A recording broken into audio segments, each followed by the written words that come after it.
In the winter of 1852, something arrived at the remote logging camp of Pine Ridge Station, deep in the forests of northern Pennsylvania, that would transform the simple struggle for survival into a nightmare that haunts the descendants of survivors to this day. They called him Dr. Marcus Whitmore, though no medical school in Philadelphia, New York, or Boston has any record of a graduate by that name. What the loggers discovered about this man, who claimed battlefield experience from the Mexican-American War and demonstrated surgical techniques that saved lives during a deadly typhoid outbreak, would shatter their understanding of medical ethics and reveal the terrifying lengths to which desperate men will go when death stalks every bunkhouse.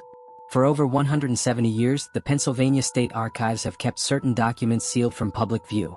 Medical records, witness testimonies, and correspondence that detail not just who Dr. Marcus Whitmore really was, but what he did to the men under his care, and more horrifyingly what he convinced them to do to each other. The truth about Dr. Whitmore isn't just a story of medical malpractice gone wrong. It's a testament to how easily healing can become harvesting when the line between patient and resource disappears in the hands of someone who sees human bodies as nothing more than spare parts for his twisted experiments. Before we dive into the story of Dr. Whitmore and the winter that changed Pine Ridge Station forever, make sure to subscribe and hit that notification bell because stories like this one explore America's darkest medical secrets. Tell us in the comments what state you're listening from, because you might be surprised how many similar incidents occurred in remote work camps during the 1850s. The pattern of mysterious medical interventions that followed Whitmore's path through the Pennsylvania wilderness affected over 80 men across 6 different logging operations, and the authorities never connected the dots until it was far too late. The records I'm about to share with you come from sources that have never been digitized, never been made public, and for good reason. They contain details about medical ethics that most people aren't prepared to confront, and evidence of surgical procedures that shouldn't have been possible with 1850s technology. Pine Ridge Station in 1852 was the kind of place where men went to disappear from their past lives and emerge as something harder, tougher, and usually shorter-lived. Located deep in the Pennsylvania wilderness, roughly 60 miles northeast of Pittsburgh, the logging camp barely qualified as a settlement. It was a collection of rough wooden buildings scattered around a central clearing, connected to the outside world only by logging roads that became impassable swamps in spring and frozen death traps in winter. The camp had been established in 1849 by the Allegheny Timber Company to harvest the massive old-growth forests that covered the mountainous terrain. By the winter of 1852, it housed nearly 200 men, mostly Irish and German immigrants seeking work that paid well enough to support families back in overcrowded cities, along with American-born drifters running from debts, crimes, or simply the suffocating expectations of civilized society. The work was brutal and dangerous. Men rose before dawn to fell trees that had been growing since before European settlement, using axes, crosscut saws, and techniques that had changed little since medieval times. They worked in temperatures that regularly dropped below zero, wearing clothes that were never quite dry, eating food that was barely adequate even when the supply wagons could make it through the mountain passes. The camp's heart was the main lodge, a 2-story log building that served as mess hall, recreation area, and unofficial medical facility. The building's lower floor housed the kitchen where camp cook Seamus O'Reilly, a former ship's cook who had jumped vessel in Baltimore 3 years prior, prepared meals that prioritized calories over flavor or nutrition. The upper floor contained a few private rooms for the camp's supervisors and a larger space that served as the camp's infirmary. Running Pine Ridge Station was James McKinnon, a Scottish immigrant who had worked his way up from logger to foreman through a combination of physical toughness, practical intelligence, and an absolute refusal to show weakness in front of the men under his command. McKinnon had established the camp's rules through brutal experience. Work hard, keep your problems to yourself, and don't expect help that you wouldn't be willing to provide to others. These rules had kept the camp functioning through 3 winters that had broken weaker operations, but they also created an environment where individual suffering was ignored until it became a threat to the entire community. The camp's unofficial medical care had been provided by Jacob Mueller, a German immigrant who had served as a field medic during the European revolutions of 1848 before fleeing to America. Mueller possessed basic knowledge of wound cleaning, bone setting, and herbal remedies, but he lacked formal training and often found himself overwhelmed by the medical needs of 200 men engaged in dangerous work far from any real medical assistance. By December of 1852, Pine Ridge Station was struggling with problems that went beyond the typical hardships of logging camp life. The early winter had been unusually severe, with temperatures dropping so low that saws became brittle and broke, axes bounced off frozen wood, and men suffered frostbite despite wearing every piece of clothing they owned. Worse still, A series of accidents had left several loggers with injuries that Mueller couldn't adequately treat. Most concerning was the outbreak of what Mueller identified as typhoid fever, a disease that had already claimed 4 lives and left dozens of men too weak to work. The symptoms were unmistakable: high fever, severe headache, weakness, stomach pain, and the characteristic rose-colored rash that appeared on victims' chests. In the confined, unsanitary conditions of the logging camp, the disease was spreading rapidly despite Mueller's best efforts to isolate the sick and maintain basic hygiene. The camp's water supply, drawn from a stream that ran near the latrines, was almost certainly contaminated. The food preparation area lacked proper sanitation. The men lived in overcrowded bunkhouses where disease could spread through an entire building overnight. Mueller knew that without proper medical intervention, typhoid could kill half the camp's population before spring arrived. It was into this desperate situation that Dr. Marcus Whitmore emerged from a snowstorm on December 18, 1852, carrying with him medical knowledge and surgical equipment that seemed too advanced for the Pennsylvania wilderness, and methods that would prove to be far more dangerous than the disease he claimed to have come to fight.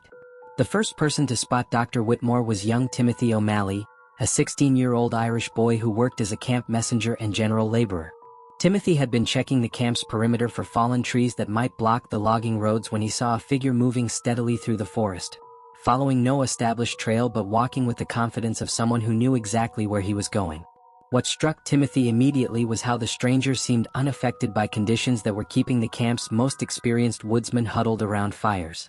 The temperature was well below zero, with winds that made exposed skin freeze in minutes, yet this man walked upright and unhurried, as if taking a pleasant stroll through mild weather. Dr. Marcus Whitmore arrived at Pine Ridge Station looking like a character from a medical textbook rather than a man who had supposedly walked through miles of frozen wilderness to reach them. His clothing was impeccable: a heavy wool coat that showed no signs of wear, leather boots that appeared to be custom-made for traversing difficult terrain, and underneath, a complete medical uniform including a clean white shirt and black vest that belonged in a Philadelphia hospital rather than a Pennsylvania logging camp. Most remarkably, he carried with him a complete set of medical equipment that seemed far too sophisticated for frontier conditions. His medical bag contained surgical instruments that gleamed like they had been manufactured yesterday, bottles of medicines with labels printed in multiple languages, and tools that several of the camp's more educated men didn't recognize but which clearly represented the latest advances in medical technology. Whitmore himself was a man of average height but commanding presence. He appeared to be in his early 40s, with prematurely gray hair that was meticulously groomed despite his supposed journey through the wilderness. His hands were clean and soft, showing none of the calluses or scars that marked men accustomed to physical labor, yet they moved with the practiced precision of someone who had performed delicate work countless times. His face was perhaps his most memorable feature. Sharp, intelligent eyes that seemed to catalog everything they observed, a thin mouth that rarely smiled, and an overall expression of clinical detachment that made men instinctively uncomfortable. When he spoke, it was in cultured English with a slight accent that no one in the camp could place, using medical terminology with casual precision while explaining complex procedures in terms that uneducated loggers could understand. His story, when he finally told it, was both impressive and slightly unsettling. He claimed to be Dr. Marcus Whitmore, a surgeon who had received his training at the University of Edinburgh before serving as a field surgeon during the Mexican-American War. After the war, he had spent several years traveling through remote areas of America, providing medical care to isolated communities that lacked access to qualified physicians. When pressed for specific details about his background, Whitmore would become evasive, speaking vaguely about innovative surgical techniques developed under battlefield conditions, and experimental procedures that showed remarkable success rates in treating trauma cases. He carried letters of recommendation that appeared genuine but were from medical institutions and military units that the loggers had no way of verifying. What convinced the men of Pine Ridge Station to trust Dr. Whitmore wasn't his credentials or his story, but his immediate and dramatic success in treating the typhoid outbreak that was killing their friends and threatening to destroy their community. Within hours of his arrival, Whitmore had diagnosed the camp's water contamination problem and instituted sanitation procedures that immediately began reducing new infections. He treated the most severely ill patients with medicines that brought down their fevers and restored their strength with remarkable efficiency. Most impressively, he performed emergency surgery on logger Pete Kowalski, who had suffered a severe abdominal injury when a falling branch drove his axe handle into his stomach. The surgery took place in the camp's makeshift infirmary, with several loggers holding lanterns to provide adequate lighting while Whitmore worked with calm precision to repair internal damage that would have certainly killed Kowalski without intervention. The procedure lasted nearly 4 hours, during which Whitmore demonstrated surgical techniques that seemed almost miraculous to men who had never seen professional medical care. Kowalski not only survived the surgery but recovered completely within a week, returning to full-duty work with no apparent aftereffects from his injury or the extensive surgical repair. Word of this medical miracle spread through the camp like wildfire, establishing Dr. Whitmore as a man who could accomplish the impossible and giving him the trust and gratitude of every man at Pine Ridge Station. But there were details about Whitmore's arrival and methods that troubled the more observant members of the camp community.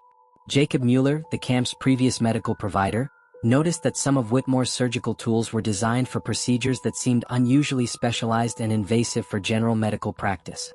The medicines Whitmore used had effects that were almost too dramatic, bringing patients back from the brink of death with a speed that seemed to defy natural healing processes. Most disturbing were the surgical techniques themselves. Mueller had enough medical knowledge to recognize that some of the procedures Whitmore performed involved removing and replacing tissue in ways that went far beyond simple repair work. When Mueller asked about these techniques, Whitmore would smile mysteriously and explain that he had developed innovative methods during his military service that allowed for more comprehensive therapeutic interventions than traditional medicine typically attempted. Dr. Whitmore established his medical practice at Pine Ridge Station with the efficiency of someone who had done this many times before. He converted the camp's upper-floor infirmary into what he called a comprehensive medical facility, organizing the space with surgical precision and installing equipment that seemed remarkably advanced for 1850s frontier medicine. His first priority was containing the typhoid outbreak, and his methods were both effective and unsettling. Rather than simply treating symptoms, Whitmore implemented what he called aggressive intervention protocols that involved comprehensive physical examinations, detailed medical histories, and treatment plans that seemed to consider each patient's entire physical condition rather than just their immediate illness. The examinations were thorough to the point of being invasive. Whitmore would spend hours with each patient, documenting their medical history, measuring their physical dimensions, and conducting tests that involved drawing blood samples for analysis using microscopic equipment that the loggers had never seen before. He maintained detailed records of each man's health status, creating files that included not just current symptoms but comprehensive assessments of their overall physical condition. His treatment methods were equally comprehensive and remarkably successful. Within 2 weeks of his arrival, the typhoid outbreak was completely contained. Patients who had been expected to die made complete recoveries. Men who had been too weak to stand were returning to full work duties. The transformation was so dramatic that the camp's supervisors began referring to Whitmore as the miracle doctor. But the real innovation in Whitmore's practice came with his approach to treating the industrial accidents and injuries that were routine hazards of logging camp life. Rather than simply cleaning wounds and setting broken bones, Whitmore introduced what he called reconstructive intervention techniques that involved replacing damaged tissue with healthy tissue harvested from other sources. The first major demonstration of these techniques came when logger Hans Brenner suffered a severe injury that crushed his left hand beyond any hope of normal healing. Traditional medical practice would have required amputation, leaving Brenner unable to perform the manual labor that was his only means of earning a living. Instead, Whitmore proposed an experimental procedure that would reconstruct the damaged appendage using compatible tissue harvested from appropriate donor sources. The surgery took place over the course of an entire night, with Whitmore working by lamplight while several volunteers held lights and assisted with basic procedures. The loggers who witnessed the operation described it as unlike anything they had ever seen, involving techniques that seemed to blend surgery with what looked almost like advanced engineering. Whitmore removed the crushed bones and damaged tissue from Brenner's hand, then replaced them with what he claimed were processed bone and tissue samples that had been specially prepared to integrate with the patient's existing anatomy. The replacement material looked remarkably similar to human tissue, but with a texture and color that suggested some form of preservation or treatment process. The surgery was a complete success. Not only did Brenner retain the use of his hand, but it actually functioned better than before the injury. His grip strength was increased, his manual dexterity was improved, and he showed no signs of pain or complications from the extensive surgical intervention. Within a month, Brenner was performing physical labor that would have challenged men with completely healthy hands. Word of this miraculous reconstruction spread throughout the camp, and men began approaching Dr. Whitmore with requests for improvements to address chronic injuries, birth defects, and physical limitations that had affected them for years. Whitmore was remarkably accommodating, explaining that his battlefield experience had taught him that the human body was far more adaptable than most medical practitioners realized. Over the following months, Whitmore performed dozens of reconstructive procedures on camp residents. He replaced damaged organs with processed donor tissue, repaired broken bones with engineered bone substitutes, and enhanced physical capabilities through what he called therapeutic augmentation procedures. Each surgery was a complete success, leaving patients healthier and stronger than they had been before their original injuries. But Jacob Mueller, who had been gradually excluded from the camp's medical care as Whitmore's reputation grew, began to notice disturbing patterns in the doctor's practice. The donor tissue that Whitmore used in his procedures appeared to be remarkably fresh and perfectly matched to each patient's specific needs. The preservation techniques he used seemed far more advanced than anything available in 1850s medicine. Most troubling was the source of Whitmore's surgical materials. Mueller had enough medical knowledge to recognize that the tissue being used in reconstructive procedures was undoubtedly human in origin, but it was coming from multiple different sources and was being harvested with surgical precision that suggested systematic collection rather than accidental availability. When Mueller attempted to question Whitmore about his supply sources, the doctor's reaction was swift and decisive. Rather than becoming defensive or providing explanations, Whitmore seemed pleased that someone had been observant enough to understand the sophisticated nature of his work.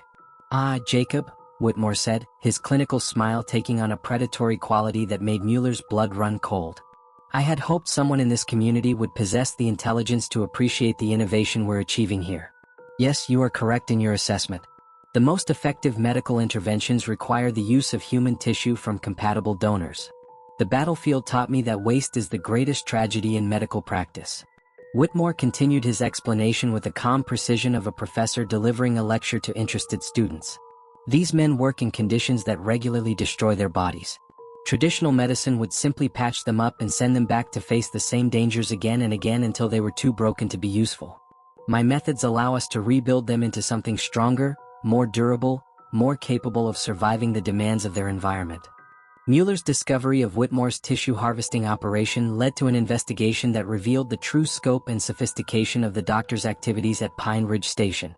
What he uncovered was not random medical malpractice, but a carefully planned and methodically executed system for obtaining human body parts for use in surgical procedures that went far beyond anything that could be justified by medical necessity. The breakthrough came when Mueller decided to follow Whitmore during one of his frequent supply expeditions into the surrounding forest. The doctor claimed these trips were necessary for gathering medicinal plants and checking on patients who were recovering in isolated cabins, but they occurred with suspicious regularity and always resulted in his return with fresh surgical materials. On a February morning when the temperature was well below zero and travel through the forest should have been nearly impossible, Mueller watched Whitmore leave the camp carrying a large leather satchel and several pieces of specialized equipment that looked more suited to butchery than medical practice. Instead of following the established trails toward the areas where recovering patients were supposedly staying, Whitmore headed deeper into the wilderness, moving with the confidence of someone following a familiar route. Mueller followed at a distance, using techniques he had learned during his military service to track Whitmore without being detected. After nearly 2 hours of difficult travel through snow-covered terrain, they arrived at what appeared to be a natural clearing that had been modified to serve as some kind of processing facility. The site included several wooden structures that had been carefully camouflaged to blend with the surrounding forest. The largest building was constructed like a traditional cabin but with modifications that became apparent upon closer inspection. The roof had been designed to disperse smoke from multiple chimneys, making it difficult to locate from a distance. The walls were thick enough to muffle sounds from inside. Most tellingly, there were drainage systems that suggested the building was designed for activities that produced significant amounts of liquid waste. Inside this main building, Mueller discovered what he would later describe in his testimony as a surgical facility that exceeded in sophistication anything I had seen in European military hospitals. The space was organized with clinical precision, containing multiple surgical tables, comprehensive sets of medical instruments, and preservation equipment that seemed decades ahead of anything available in American frontier medicine. But the most horrifying discovery was the inventory of human body parts that Whitmore had stockpiled for use in his reconstructive procedures. The facility contained dozens of carefully preserved organs, limbs, and tissue samples, all organized and labeled with the same systematic approach that Whitmore applied to his patient records. Each specimen was marked with detailed information about its source, condition, and suitability for various types of surgical procedures. The preservation techniques were remarkably advanced, involving chemical processes that kept human tissue fresh and viable for extended periods. Some samples appeared to have been stored for months while retaining the color, texture, and apparent functionality of fresh tissue. The level of chemical knowledge required for such preservation suggested training and experience far beyond what any individual practitioner could have developed independently. Most disturbing was the evidence of systematic collection activities. The facility contained detailed maps marking the locations of isolated cabins, temporary campsites, and travel routes used by hunters, trappers, and other individuals who moved through the Pennsylvania wilderness during winter months. These maps included notations that seemed to track the movements of potential targets, with symbols and notes that suggested careful observation and planning. Mueller also discovered journals documenting Whitmore's procurement activities over a period spanning several years. The entries described systematic stalking and capture of individuals who traveled alone through remote areas, with particular attention to those whose disappearance would be unlikely to trigger extensive searches. The journal detailed techniques for approaching potential victims, methods for subduing them without causing damage to valuable organs, and procedures for processing bodies to maximize the yield of usable surgical materials. The entries revealed that Whitmore's operation was far more extensive than anything that could support just the Pine Ridge Station camp. He had apparently been supplying similar surgical materials to other remote work sites throughout the Pennsylvania wilderness, creating a network of medical practitioners who shared his philosophy of efficient resource utilization and his willingness to abandon conventional medical ethics when dealing with expendable populations. One journal entry dated 3 months before Whitmore's arrival at Pine Ridge Station described his techniques in chilling detail. Subject acquired near Beaver Creek demonstrated ideal characteristics for comprehensive harvesting. Isolation protocol successful. No witnesses or complications. Processing yielded optimal tissue samples including cardiac muscle suitable for transplantation, kidney tissue for filtration enhancement procedures, and bone segments appropriate for structural reinforcement applications. Total processing time, 4 hours. Storage efficiency. 92% of available biological material successfully preserved for future utilization. The clinical precision of these entries, combined with their obvious practical application, made it clear that Whitmore had extensive hands-on experience with systematic murder and butchery. This wasn't the desperate improvisation of someone driven to extreme measures by circumstances, but the methodical work of someone who had perfected these techniques through years of practice. Mueller's investigation revealed that the miraculous recoveries and innovative surgical procedures that had made Whitmore a hero at Pine Ridge Station were the products of a systematic campaign of murder that had claimed dozens of victims throughout the Pennsylvania wilderness. Every successful surgery, every life saved, every medical miracle had been achieved using body parts harvested from individuals who had been killed specifically to provide surgical materials for Whitmore's patients. Armed with horrifying evidence of Whitmore's true activities, Jacob Mueller faced a dilemma that would challenge everything he thought he knew about medical ethics and community loyalty. The man who had saved the camp from typhoid, who had performed miraculous surgeries that restored injured men to full health, who had earned the gratitude and trust of every person at Pine Ridge Station, was apparently a serial killer operating a systematic human butchery operation. Mueller's first instinct was to present his evidence immediately to camp supervisor James McKinnon and demand Whitmore's arrest. But as he prepared to make his accusations, Mueller realized the complexity of the situation he was confronting. Whitmore's medical interventions had been genuinely successful. Men who would have died from typhoid were alive and healthy. Workers who would have been crippled by industrial accidents had been restored to full functionality. The ethical implications were staggering. If Mueller exposed Whitmore, he would be condemning to death or permanent disability the dozens of men whose lives depended on the doctor's continued care. Several patients were scheduled for follow-up procedures that would be necessary to maintain their health. Others required ongoing medication that only Whitmore could provide. The camp's entire medical infrastructure had become dependent on Whitmore's expertise and resources. Mueller decided to confide first in McKinnon, hoping the camp's supervisor might help him understand how to handle a situation that seemed to have no clear moral solution. McKinnon's reaction was immediate and visceral. As a man who had built his career on making hard decisions under difficult circumstances, he understood instantly the impossible choice that Mueller was presenting. "You're telling me," McKinnon said slowly, his Scottish accent becoming thicker as his stress increased, "that the doctor who saved this camp has been murdering people to get the materials for his surgeries?" "That's exactly what I'm telling you," Mueller replied. "But I'm also telling you that without those materials, half the men in this camp would be dead or permanently disabled. His methods are horrific, but his results are undeniable." McKinnon was quiet for several minutes, staring out the window at the camp where men who owed their lives to Whitmore's intervention were going about their daily work. Finally, he asked the question that would haunt both men for the rest of their lives. "If we expose him, what happens to the men he's treated? What happens to the men who still need treatment?" It was Mueller who provided the answer that neither man wanted to hear. "They probably die. Or they live with disabilities that make it impossible for them to work or support themselves. Either way, stopping Whitmore means condemning the men he's helped." The moral complexity of the situation became even more apparent when McKinnon decided to quietly investigate the backgrounds of Whitmore's alleged victims. Using his connections with other camp supervisors and timber company officials, McKinnon attempted to identify the individuals whose disappearances had provided the raw materials for Whitmore's surgical practice. What he discovered was disturbing in ways he hadn't anticipated. The missing persons that Whitmore had apparently targeted were not randomly selected travelers or innocent victims caught up in circumstances beyond their control. They were individuals whose disappearance from society represented, in many cases, a net positive for the communities they had left behind. Several of the missing persons were wanted criminals fleeing from warrants in eastern cities. Others were deserters from military units, men who had abandoned their posts and responsibilities to disappear into the frontier. Some were debtors who had defaulted on obligations to legitimate businesses and individuals. A few were men who had abandoned wives and children without making any provision for their support. McKinnon found himself confronting the horrible realization that Whitmore had been systematically selecting victims whose deaths would cause minimal social disruption while providing maximum benefit to the communities that received his medical services. The doctor wasn't randomly killing innocent people.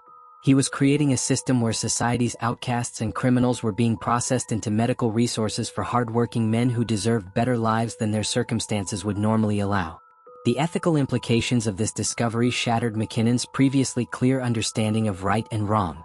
If Whitmore was eliminating dangerous or irresponsible individuals while using their deaths to save and improve the lives of decent, hardworking men, was he actually performing a valuable social service? Was there a moral framework that could justify systematic murder when the victims were criminals and the beneficiaries were honest workers? These questions became even more complex when McKinnon realized that several of the men in his own camp had criminal backgrounds or were fleeing from legitimate legal consequences. If Whitmore's selection criteria were applied consistently, some of the loggers who had benefited from his medical care might themselves be considered appropriate targets for future procurement activities. The breaking point came when McKinnon discovered that Whitmore was not working alone. The doctor's operation was apparently part of a larger network that included other medical practitioners, camp supervisors, and business interests throughout the Pennsylvania wilderness. The system had been designed to create a sustainable supply of surgical materials while maintaining the fiction of legitimate medical practice. More disturbing still was the evidence that this network had the tacit approval of some territorial and business authorities who viewed it as an efficient solution to the problem of providing medical care for expendable worker populations. The systematic elimination of criminals and social outcasts, combined with the medical enhancement of productive workers, was seen as a form of social engineering that improved overall community health and economic productivity. The confrontation that would determine the fate of Pine Ridge Station came on March 8, 1853, when Jacob Mueller finally worked up the courage to present his evidence directly to Dr. Whitmore. Rather than attempting to expose the doctor to the camp authorities or flee to bring outside law enforcement, Mueller decided that the only ethical course was to give Whitmore the opportunity to explain his actions and possibly to voluntarily cease his systematic murder campaign.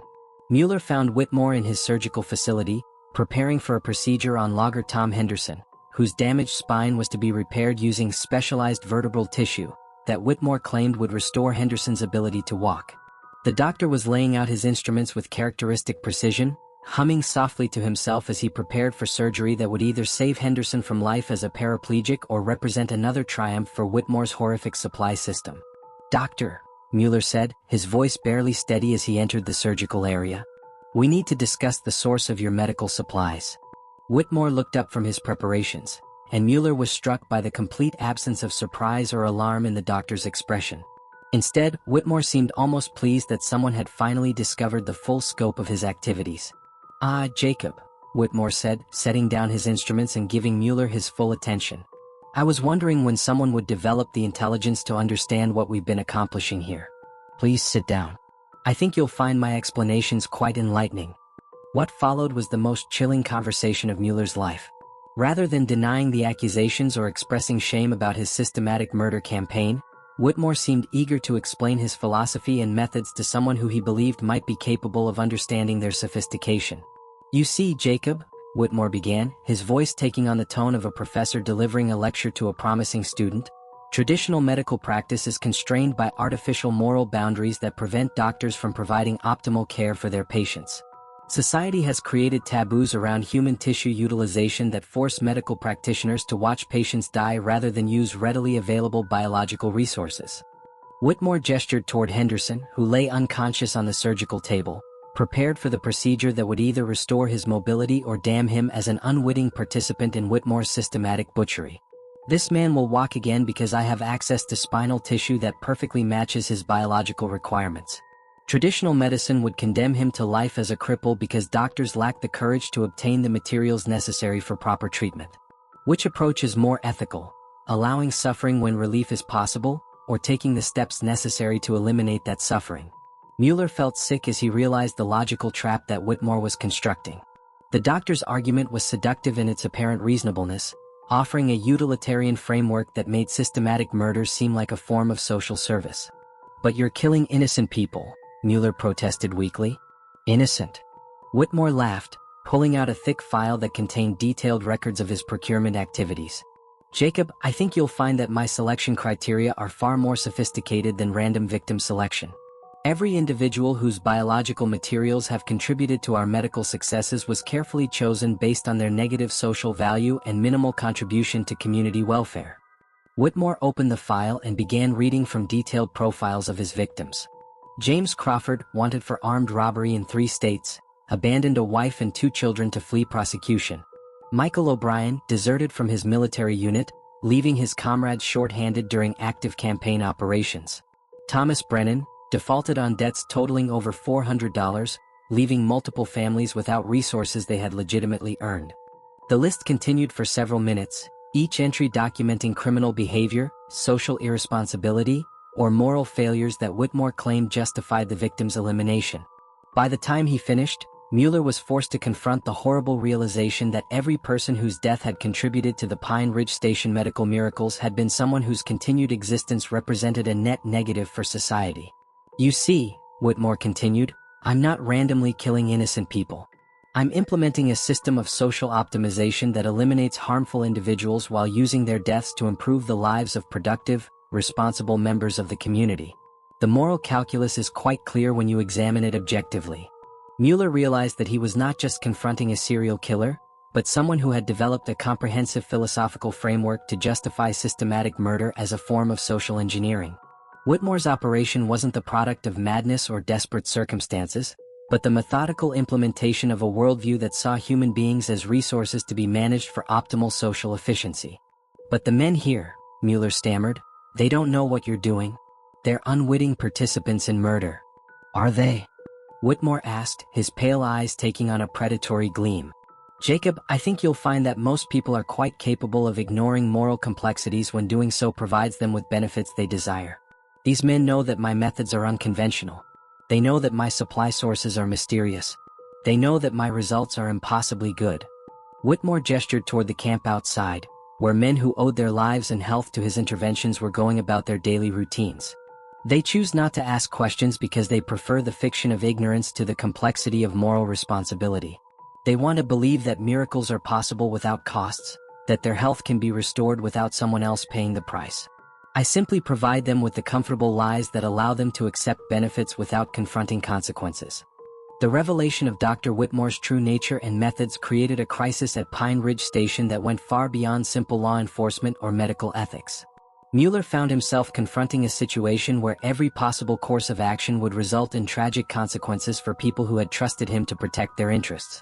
If he exposed Whitmore to the camp authorities, the doctor would certainly be arrested and likely executed for his systematic murder campaign. But his removal would also doom to death or disability the dozens of men whose continued health depended on his ongoing medical care. Several patients required follow-up procedures that only Whitmore possessed the expertise to perform. Others needed medications and treatments that would be impossible to obtain through conventional medical channels. If Mueller remained silent and allowed Whitmore to continue his practice, he would become complicit in future murders. The doctor had made it clear that his surgical success depended on a continuous supply of human tissue, which meant that more victims would have to be killed to maintain the health of existing patients. Mueller would bear moral responsibility for every death that his silence enabled. The ethical complexity deepened when Mueller realized that the men of Pine Ridge Station were not entirely innocent victims of Whitmore's deception. As the doctor had suggested, most of the loggers had chosen not to examine too closely the source of medical miracles that benefited them directly. They had accepted restored health and enhanced physical capabilities without asking questions that might have revealed uncomfortable truths about the costs of their treatment. Mueller's crisis of conscience intensified when he discovered that several camp supervisors and timber company officials were aware of Whitmore's methods and had deliberately chosen to ignore them. The systematic elimination of criminals and social outcasts, combined with the medical enhancement of productive workers, was seen as an efficient solution to problems that conventional approaches couldn't address effectively. Company records, which Mueller obtained through his friendship with a clerk in the main office, revealed correspondence discussing the innovative medical support systems being implemented at remote work sites throughout the Pennsylvania wilderness. The language was carefully euphemistic, but the meaning was clear. Business authorities knew that their medical contractors were using unconventional methods and had decided that the results justified overlooking moral concerns. One letter from a timber company executive to a regional supervisor was particularly explicit. Dr. Whitmore's methods have resulted in productivity increases of nearly 30% at affected work sites, with corresponding reductions in medical costs and worker disability claims. While his techniques may not conform to conventional medical practice, the business results speak for themselves. Continue to provide full support for his operations and discourage unnecessary scrutiny of his supply sources. Mueller realized that exposing Whitmore would not simply result in the arrest of a single criminal, but would threaten a systematic approach to worker medical care that had the backing of significant business and possibly political interests. The forces supporting Whitmore's operation were far more powerful than a single German immigrant with limited English skills and no social connections. The decision that ultimately forced Mueller's hand came when he discovered that Whitmore was planning to implement what he called preventive procurement protocols at Pine Ridge Station itself. The doctor had apparently decided that several camp residents,